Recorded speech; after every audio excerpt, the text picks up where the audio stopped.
Alamin ang ilan sa mga ugali o gawi ng ating mga kababayan. Ano-anong kakaibang gawi at ugali ba ng mga Pinoy ang mapapansin mo dito sa Denmark? May nakakatuwa, may nakakainis, may nakakaiyak, may nakakabilib at marami pang iba. Tandaan natin na ang lahat ng tao sa mundo ay iba-iba, kaya huwag tayo masyadong maramdamin. Gawin natin ang tama at ang nararapat batay sa sitwasyon ng ating pamumuhay sa bansang dayuhan. Mahirap maimbita ng mga Danes kapag ikaw ay dayuhan. Kaya naman ang ginagawa ng mga Filipino ay kami-kami na rin ang nag-iimbita ng mga kapwa Pilipinong kababayan natin para yung mga asawa at kapamilya ng mga Danish ay matuto din ng pakikisalamuha sa mga Pinoy at maging maalam din sa kultura natin.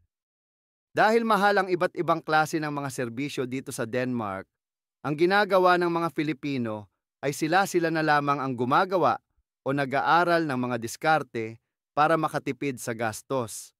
Kanya-kanyang linis ng bahay, luto ng pagkain, manicure, gupit, tahi ng damit, at kung ano-ano pa. Natuto na din kami maghanap ng mga bargain sa tindahan at mga special offer upang makamura ng mga bilihin.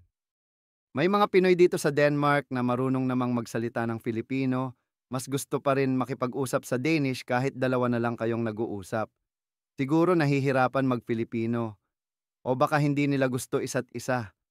Okay na din, magpagalingan na lamang sa Danish language. Weird nga lang minsan pero minsan may mga kababayan tayong ganun ang trip. Kapag naman baguhan ang mga Pilipino, natatakot naman makipag-usap. Natatakot na baka kausapin sila sa wikang Danish. Ang mga locals kasi dito maski marunong magsalita ng English, ay ayaw pa rin nila makipag-usap. Gusto nila ay Danish palagi. At iiwasan ka nila kung hindi ka marunong nito.